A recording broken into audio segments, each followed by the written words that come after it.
I think it's time to redefine what rich is. I think it's time to redefine what success is. Yes. It's open for new definition. Yes. I mean, look, I'll tell you this, the one with the most toys when they die, as far as it's not usually the happiest. What's going on, fam? It's your boy, Anthony O'Neal, and you all already know at the table we keep it real, relevant, and relatable. And I know y'all probably saying, this boy came out blazing. I am, because today's show is going to hit a little different, y'all. Your boy is pumped.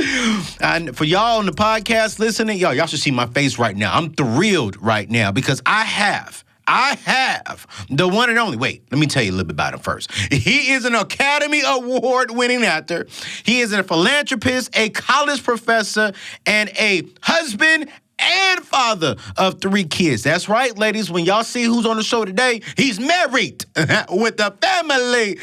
But ladies and gentlemen, welcome to the table. My friend, actually he ain't my friend yet, but soon to be friend, Matthew McConaughey. Matthew, man, welcome to the table with your boy, Anthony O'Neal. Sounds kind of awkward saying my own name, but welcome to the table, man. How are you today?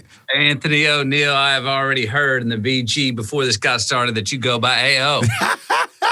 You're right. I like that, man. Hey, listen, I want to thank you for coming on. I've been thinking and praying like, hey, what can I talk to this guy about that's going to benefit this younger generation that is following me? But before we get into that, I just got to ask you a question.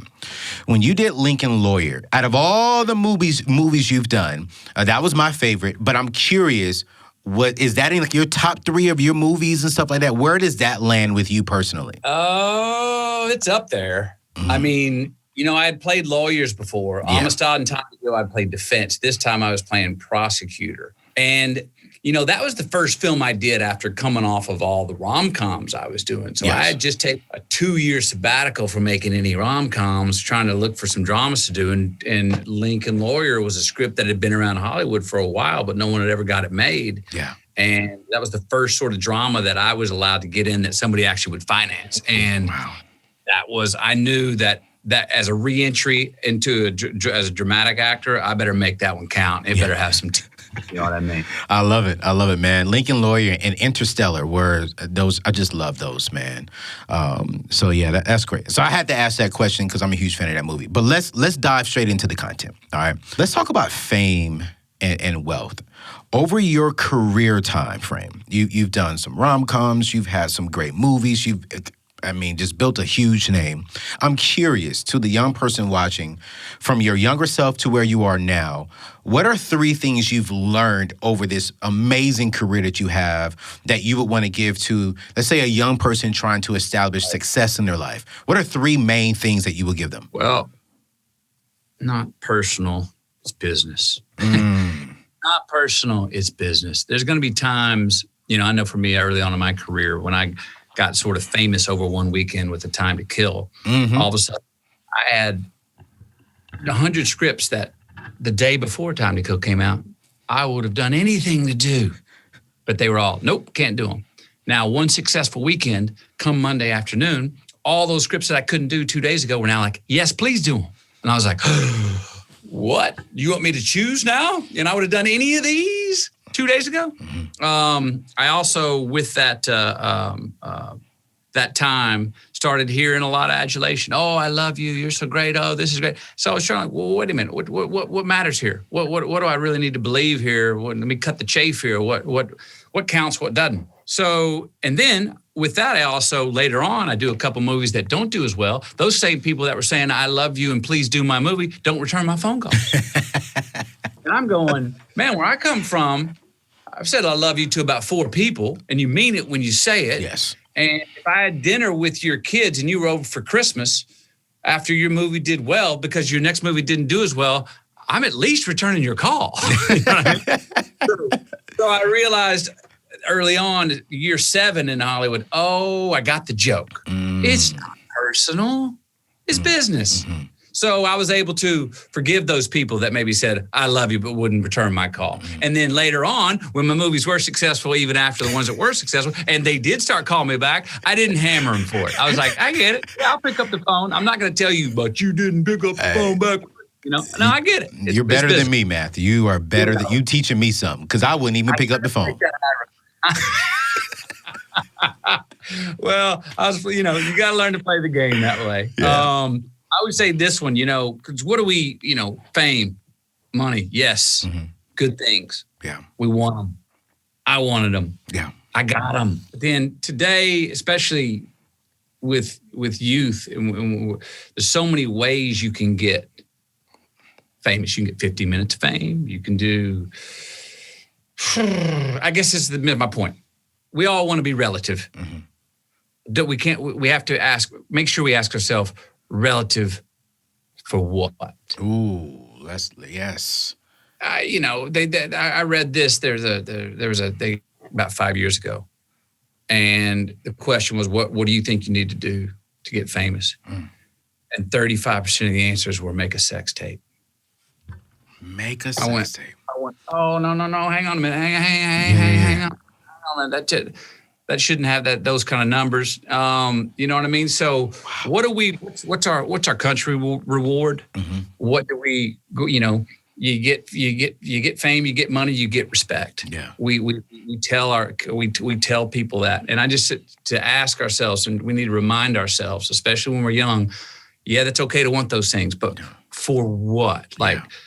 Try not to do things that you're going to regret. Know that today, in every thumb up or thumb down or comment you put online out there, everybody.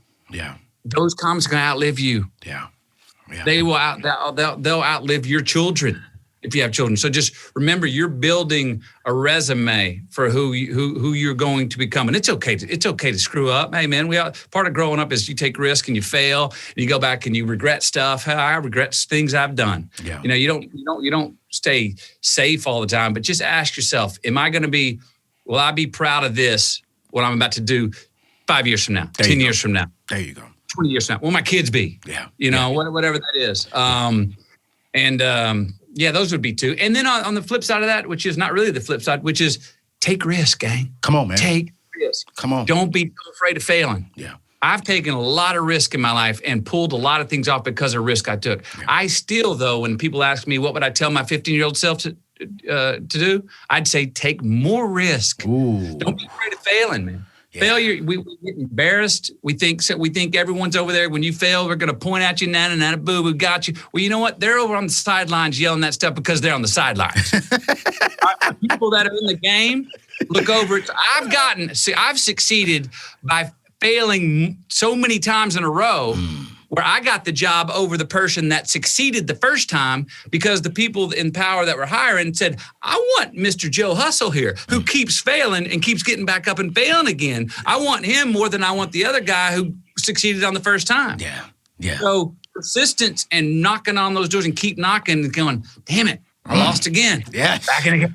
That goes a long way. I like Matthew, dog. I like him. Matthew, you talking. You talking because you said two things that stood out to me that I love. Two things that I teach within my tribe, especially to younger people, is, why? Like, why do you want to do the things you want to do? And I always say, if your why doesn't make you cry, then the price of commitment will make you cry. So why do you want to become relevant? Why do you want to become wealthy? Why do you want to become famous? Is it for the right reasons? And if you can answer that question good and it's in a healthy way, then it's great. Then it goes back to, now think about your future. All right. So the caliber of your future will be determined by the choices you make today. This choice that you're making today, will it impact you in a good way in the future, or will it impact you in a negative way? That's what I mean by green lights. What are the choices that are teeing yourself up, being kind and cool to your future self? Yes. Yes. What are the green lights? You can there are responsibilities you can take today that will tee you up for more freedom tomorrow. Yes. Let's go all the way down to a simple one. Yeah. I love it. Your coffee maker tonight, so tomorrow morning, all you got to do is press that button. You teed yourself up for ease and success. A very simple thing, but think about those things. Delayed gratification is a very hard thing for young people to get a grasp of. Yeah. I had this great teaching lesson when my kids asked me why I won the trophy for Best Actor, Dallas Buyers Club. And I said, oh, well, you remember a year ago when Popeye, your dad, was going to work every morning before sun rose, and remember he was really skinny, and you told me, you said I look like a giraffe, and they go, yeah, I remember that. I go, well, the work I was doing then, a year later, today, my peers gave me a trophy for it and said it was excellent, and they clicked, and for the first time went, oh, you mean you can do something today? If you do it well, you can get a proverbial trophy tomorrow? And I went, yes, you can. In yourself. Ooh, listen. Hey, you guys. There it is. Listen, if you just now tuned in to the show, this is The Table with Anthony O'Neill. You guys already know we keep it real relevant and relatable. And today I'm so excited to have my new friend. I can't call him a friend. I don't want to lie, but he's my new friend and becoming a brother, Matthew McConaughey, who is the author of a new book called Green Lights. And we're going to dive into this, and we're going to put all of his information below to go get it because I want you to go get the book. But we're having a real and relevant conversation with this guy. And I got to say, Matthew, I'm shocked. Bro, like you are a real cool, down-to-earth, laid-back guy with people of your experience and success and wealth. I can't say that for all of them, you know. But I respect where you are. Let's talk about something right around this, where we just were. As your fame and wealth grew over the years, did your expectations change when it came to, you know, rich people and how rich people walked around and how they did this? Because, you know, I teach young people, hey, you can be wealthy, but let's make a new class of wealth. You don't have to have all the cars. You don't have to have this and that. You don't have to look like you have a lot of money. But I know in your world, in Hollywood and something, I'm curious to see, what would you tell a young person, you know, when it comes to what the rich and famous do in your world? Well, look, I think it's time to redefine what rich is. I think it's time to redefine what success is. Yes. And it's open for new definition. Yes. Because it no longer has to do with integrity or how solid is your family, how solid are your relationships, how solid are your friendships. Are you working on today on something that you actually started building yesterday? Are you feeling where you're building something and you're feeling some traction, some lineage to your past of how you got here, which opens us up to free and more clearly see where we want to go when we have a connection to our past, you know? Yeah. I mean, look, I'll tell you this, the one with the most toys when they die, as far as it's not usually the happiest. Yeah. I mean, we're brought up on retail therapy. Yeah. You know what I mean? That's it. Go get the thing. Whose name do I have on my back pocket or on my shoe? Yeah. And that can get us indoors, but that doesn't cook the food. Come on. You know, that can get us a seat at the table, but that doesn't cook the meal. Come on, man. What I'm saying. Yeah. So we go, you know, try and be courageous enough to go. And it's hard when we're young to know what the heck matters to us, man. And I want to say this to everyone out there. You may not know what you want to do. All right. Heck, I didn't know what I wanted to do till I was 25, 30. But if you don't know what you want to do, take it easy on yourself and just start eliminating the stuff that you know does not feed you. Stuff that's going. So if you get rid of enough stuff that doesn't feed you, give you ROI on you, more true to you, that is not feeding your soul's account and your bank account. Come on, man. Both can happen, right? You're not getting enough stuff that's feeding you, residuals on yourself, your prime investment, you. Come on. If you're not getting residuals on those, well, get rid of those people in your life. Get rid of those places in your life. Get rid of those habits in your life that you keep going, that one doesn't seem to pay me back. Why do I got a hangover every time I hang out with so-and-so? Maybe it's the conversation they're talking about. Maybe it's who they talk about. Maybe it's every time I walk away after they gossip, I'm wondering if they're talking on me. Get rid of those things in your life and go, I got 24 hours in a day. I'm going to start picking things. If I get rid of enough if I eliminate the stuff that does not feed me, I will inevitably have more things in front of me that will feed me. Get rid of the junk. Put some healthy meat in front of you, not junk food that's going to eventually slow you down. Man. We all got two wolves, right? Come on. Good and bad wolf. Which one we going to feed? Yep. You're right. You're absolutely right. I'm always telling myself, Anthony, focus on 4 quarters, not 100 pennies. If you're only going to have 4 people around you that feed you, that deposit into you, and that will help you get you closer to your dreams and your goals, do that. Why are you dealing with 100 pennies? Why? There's no value there. And those things, those 4 quarters are the things you go, okay, more's not better, but 4 quarters, if I can grow my roots wider and deeper in those 4 quarters, rather than having 100 pennies with a bunch, when they're all just little campfires, but nothing actually gets lit. Yes. Have 4 fires instead of 100 campfires. You know what I mean? Have 4 bonfires, Valhalla. Let's have 4 ones that you're like, man, that's a garden I like to tend. Yeah. That garden needs work and maintenance, and I like going there because it feeds and pays me back, whether that's family, career choices, whatever. But yeah, I've had that before, where I had 6 things on my desk. I had a music label and I had a production company that all of a sudden one day my production company, I'm paying salaries to 6 people, I'm paying rent. And one day my production company, I looked at the phone number came up from my own production company. And I went to pick up the phone and my hand paused. And I looked at my hand, I was like, you don't want to pick up the phone. And I went, that's a call from your office, from somebody you're paying. You're paying the rent, you've got a lot of outgoing money. I was like, that doesn't make sense. What did you create? So I didn't answer the phone. Instead, I waited till the ring quit. I called my lawyer. I said, shut down the production company, shut down the music company. I feel like I'm making C's in 6 things. I want to get rid of the production company, the music company, so I can make A's in 4. Yes. So I got rid of some of that junk on the desk that I was not my primary, where I was needed, where I love to go on Monday morning, where I could really put some more wood on that fire. Yeah. One of my mentors said, I'm curious if you agree with this. He said, Anthony, you're going to have a lot of flaws. He said, I disagree with the statement of focus on your flaws and then just let your strengths just linger out there. He says, no, the key thing is to acknowledge your flaws, but focus on your strengths. And when you focus on your strength and you acknowledge your flaws, you can eventually pick them up. But sometimes let them go. Just let them go and allow your strengths to be your strengths, and then surround yourself with people who are stronger in the areas that you're not strong in. I love it. And so I love it. I call it, we're taught to sort of inherently dissect our failure. My book is basically 36 years of journals. Well, why do you go to a journal? You go to a journal when you're in hard times and you're lost and you're lonely. Yeah. You're trying to figure out why, as a kid, why you got pimples on your face and why you this girl you really want to date said no and all this stuff. But then I realized that, hey, when things are going well, when we are on our frequency and we're in the groove and we're catching green lights and we're feeling like in the flow and things are happening, relationships are healthy. I'm excited about Monday. I'm excited about Saturday. Hey, I like this relationship I got going with her. Dissect that. Come on. Because you will get in a rut again. Come on. And you were able to go back and look at, what was I doing when I was rolling?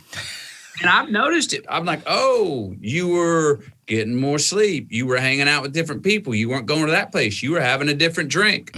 Oh, well, let's change those habits back to what you were doing when you were rolling. And it doesn't answer the question, but it helps you recalibrate and get back on track. There you go. I love it. I want to get to your book because I really want to dive into this book a little bit as far as in why you wrote it. But I got 2 more questions I want to ask before we get there. Then I want to be respectful of your time and let you go on about your day because I know you're a busy man. Here's one that I really want to ask you, and I really want you to take your time on to answer this question because I really need you to talk to the young people watching and listening to this.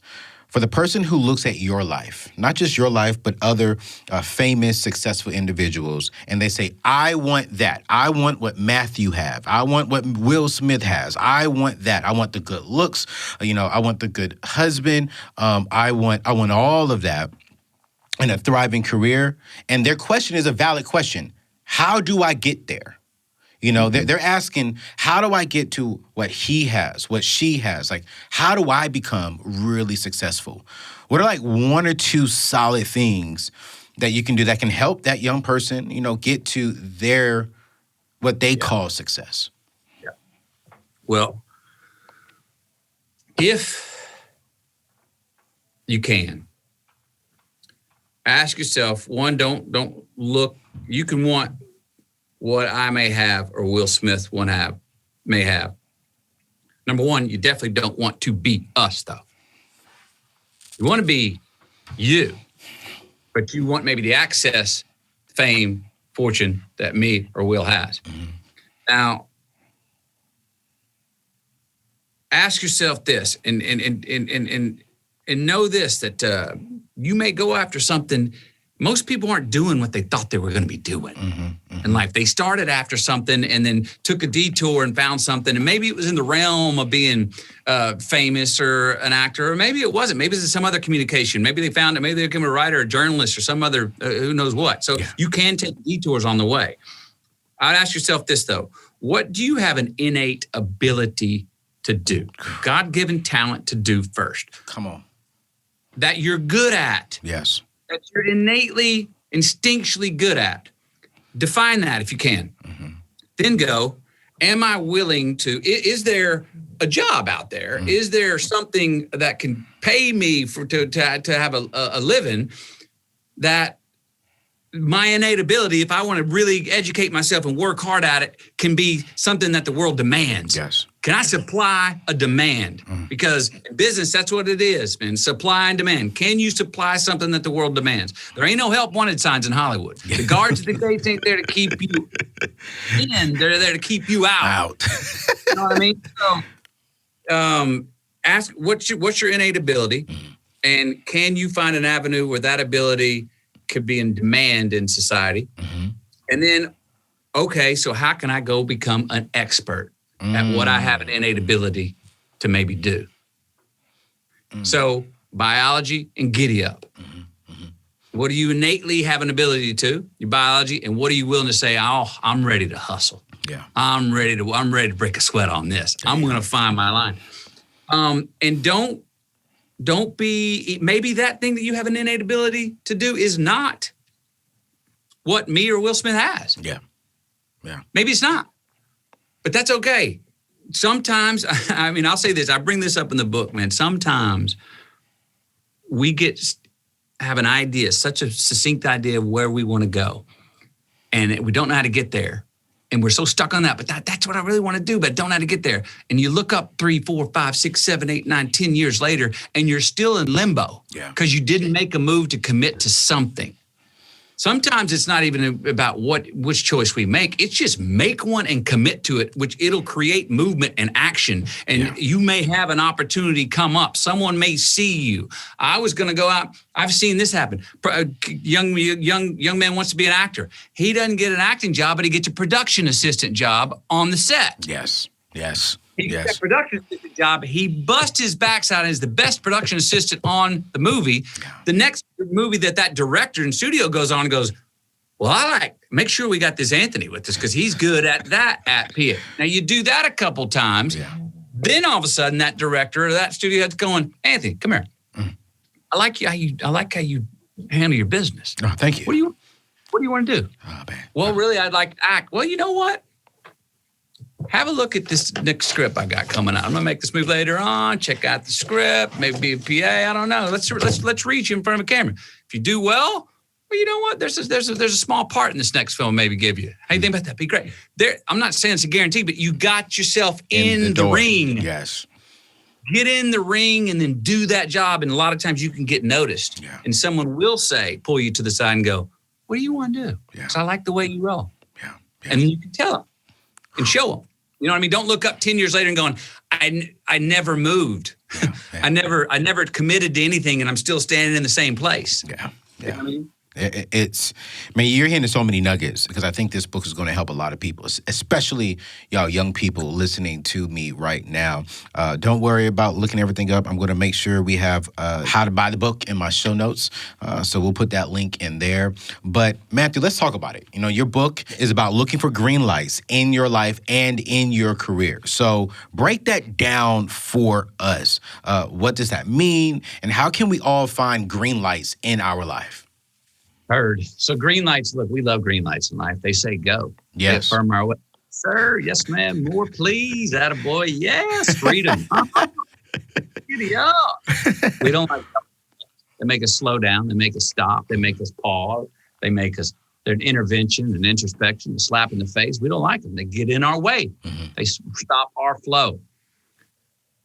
But we usually find in the green, in the red and yellows that maybe we didn't know, even though we didn't want them, we needed them. There's a lesson in every red and yellow light.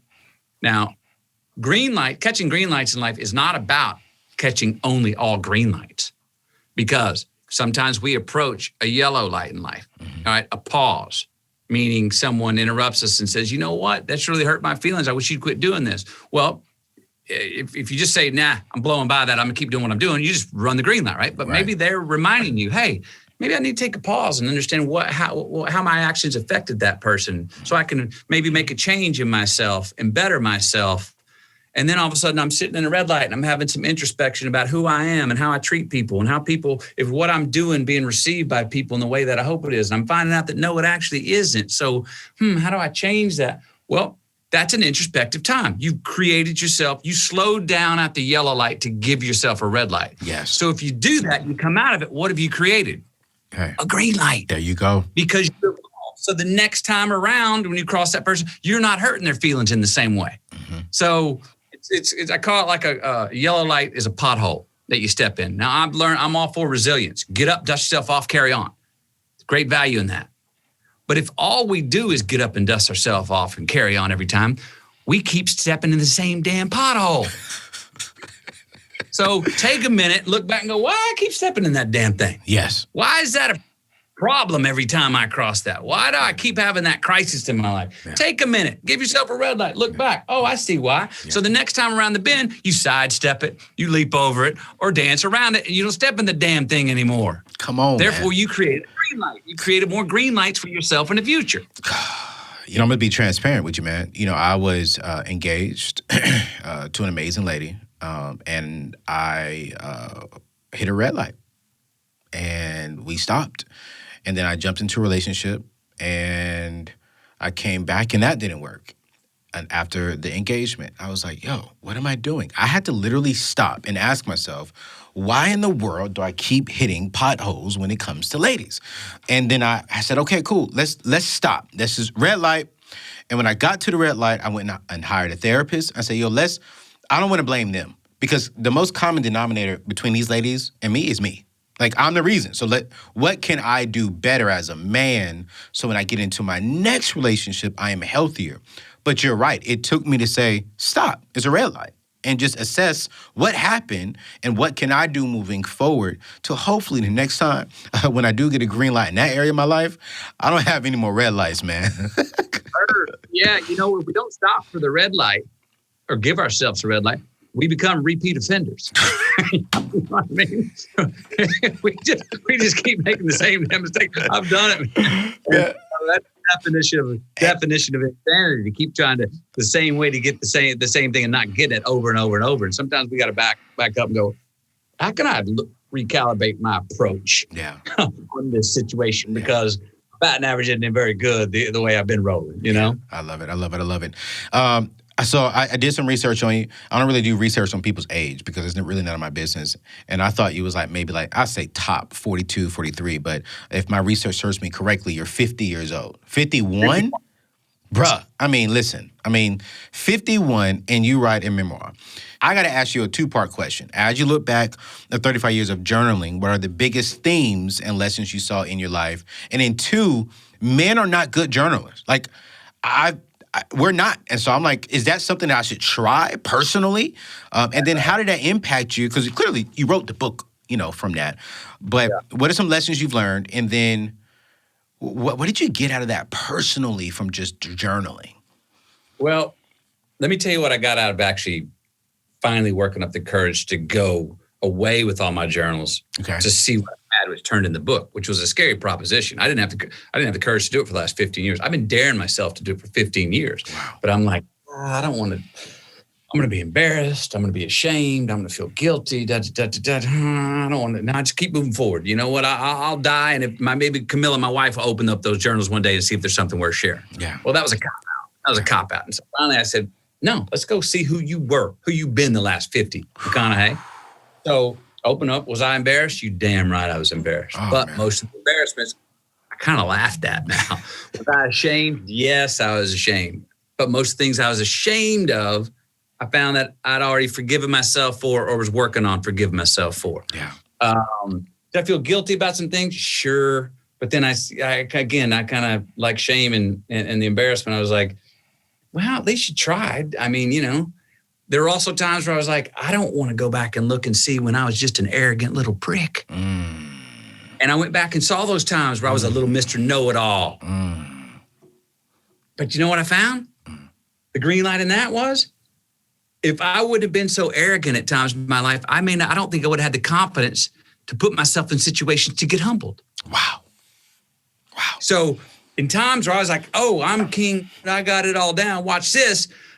I put myself into situations where I was like, oh, geez, my knees buckled. I was wrong. I don't know it all. So I don't think I would have put myself in that position unless I would have been that arrogant little prick at times. You know what I mean? So it was, I did also look back and notice that at 14 years old, I was asking similar questions that I'm asking at 51. Why? What's this thing all about, this thing called life, this big show? What are we doing here? What counts? What matters? What doesn't? Who the hell am I? Who do I want to be? Who have I been? Where am I going? What matters to me? What do I value? I was asking those same kind of questions at 14. So, I mean, I was surprised at that because I thought that, I've got a lot more answers now, but I have no fewer questions. You know what I mean? I mean, and I realized that this would be the nut of it, I think. That, look, man, life's a verb. Yeah. There is no ta-da moment. Yeah. We never get there. As individuals, we never get there. We never go, ta-da.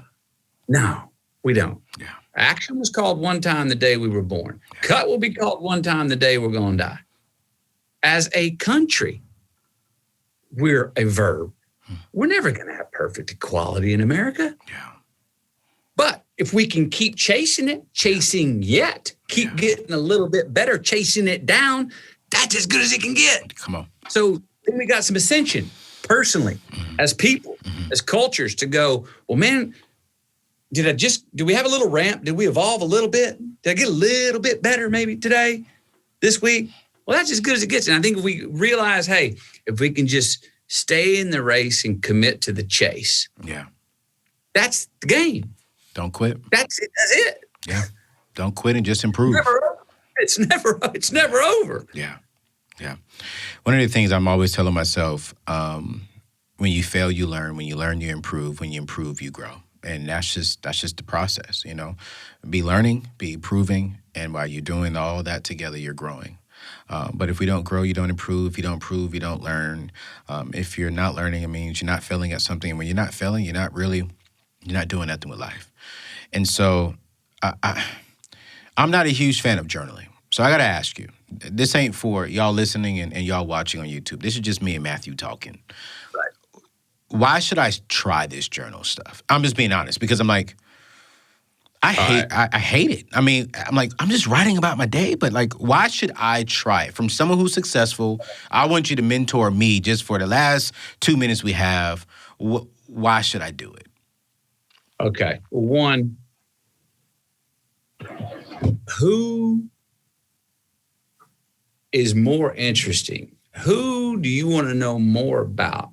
Who in the world do you want to interrogate and investigate more than yourself? Anybody?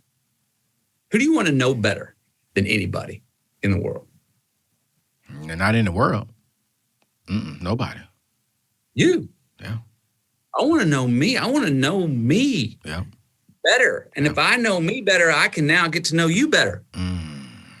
If I know me, I know I can understand what I stand for and what I don't stand for. I can, and it doesn't have to be, okay, 2 p.m. to 3 p.m. I need to go sit down and do my journaling time. Okay. We got these phones now. Just take a note. I tell people all the time in a meeting, I'm not writing somebody that's not in the meeting right now, Anthony. I'm actually writing something that you said that just turned me on, that made me go, oh, that's cool. I'm going to try and scale that idea out. Gotcha. You know what I mean? Had a son said, who's 12 years old. I used an analogy about the kids feeling like they were addicted to these iPads because we took the iPads away from them for a day. And I'm like, what's going on? Is chaos around here? Did you guys figure out how to draw or play ball or what the hell's going on, man? It's like you're addicted, you know? And the analogy I used, my son didn't like the term. And I went, oh, hey, hang on, buddy. That's a term. I get it, but I'm using it as an analogy because it's a very addictive substance and you guys are acting like that. And he comes up to me, he gets it, and he says to me yesterday, he goes, Papa, it's like, he said, Dad, what he calls me, Papa, he goes, Dad, it's like half of me is like so mature. But the other half is like, I've got the brain of a teddy bear. And I'm like, he just defined what himself at being 12 is. Yeah. Very mature. He's in that transition. He's still a kid, but yet he gets these very adult things. And so I just jot that down. Well, I just started a diary on my son. Wow. You know, and I got a Levi section. I got a Livingston. I got a Vita. I got my relationship with Camilla. I got with me. I got in conversations. You say something that I think's really cool, I'm going to write it down and then go, hey, Anthony, did you say this? And show you. And if you go, yeah, and I go, okay, I'm going to sign your name. And if I ever say it, I'll footnote you. You know what I mean? So I'll do that. You hear somebody say a song lyric. Yeah. You know what I mean? Yeah. It also helps with, when you go out and you're around people and you're like, oh, I got to remember that when I get home. Yeah. How hard it is to remember it. Sometimes you get home and you're like, you're playing crab-ass with your thoughts going, I forgot what it was. Well, just jot that note down so you can forget about it. Stay present in the conversation while you're out. Yeah. Then when you get home, you can be like, oh, glad I wrote that down. Let me think about that. Maybe I can branch that out to a philosophy for me to go approach life. Or how can I go apply that? I'll go to church on Sunday, take some notes, come out Monday, and like, I got practical work to do. I want to see how the reverb and how my relationship with life goes. If I put this out, see if I get the same thing back. Okay. You know what I mean? Okay. Put it to the test. Can it be practical? And that's what journaling can help with. It's investigating ourselves. And who else should we know better? Man. Who else is more fun to investigate? And there are no rules on it. Yeah. Trust me, all my writing ain't stuff where I'm happy with me. I do not always enjoy my company at all. Wow. But I've also learned this. Who's the only son of a gun we can't get rid of? Yep. Ourselves. Who's the only one? No matter who's in our bed, we're sleeping with one person every night. Every night. Us. Yep. So let's shake hands and figure this stuff out, buddy. Because I'm stuck with you. Man, I'm gonna try it, man. I'm gonna try, y'all. I'm going to commit for the year 2021 to journal at least 5 minutes a day. I'm gonna open up. I'm gonna start an Evernote section. And since Matthew said it, it may be in my next book, Matthew. And so I'm going to give you credit. Matthew had me, he convinced me to start journaling. And so I'm going to... You'll also find consistency of thought. You may go, oh, I didn't realize I was so interested in this part of myself. Gotcha. Or this thing and like something that turns you on. Something makes you laugh. Yeah. You know? Yeah. Some things joke that makes you laugh. Something makes you laugh where nobody else laughed. Something made you cry. I learned through journaling that, and I cry at birth more than I cry at death. Wow. Wow. And I didn't notice it until I found it 8 different times in my journals going like the tears of happiness I had at the beginning of the thing and the birth of a thing more so than the end of a thing. Wow. Well, listen, man, I could talk to you some more. I promise you, because I wanted to be respectful of your time, I wrote down about 15, 20 questions, and I appreciate you for giving me as much time as you've allowed. I have about 5 more, but you got to keep going. And I just really want you all listening right now or watching on YouTube, I really want you to get Matthew's book called Green Lights. We're going to drop the link to Amazon, to his website on the show notes below. Buy one for yourself and buy one for your peers. Bless them and just learn from a guy who's walked the walk that a lot of us want to have. Actually, all of us want to be successful. Now, we may not want to be an actor. We may not want to be an actress, but we all want to experience true success in our life. And I believe this book will help you. And I pray that this podcast or this YouTube, if you watch on the YouTube, has helped you all as well. Matthew, you've been a blessing, man, to myself. I never would have thought in a million years that I'll be sitting down with you, watching you on TV, watching you on the big screen, and then now you're on my show. And so I am completely honored and grateful that you took the time just to talk with me. And you have a huge fan over here. And if there's anything I can do for you, your book, your family, your amazing kids, or your career, if you're ever in the Nashville area, stop by and let's talk again. Heard. I'd love to, Anthony. I appreciate it, man. You're obviously a good man, man. We can use as many of us out there as possible. And hey, everybody out there, man, life's a rodeo. We're all on the bull trying to get our 8 seconds. Trying to get it. That's right. That's right. Let's get it. Thank you so much, man. God bless you.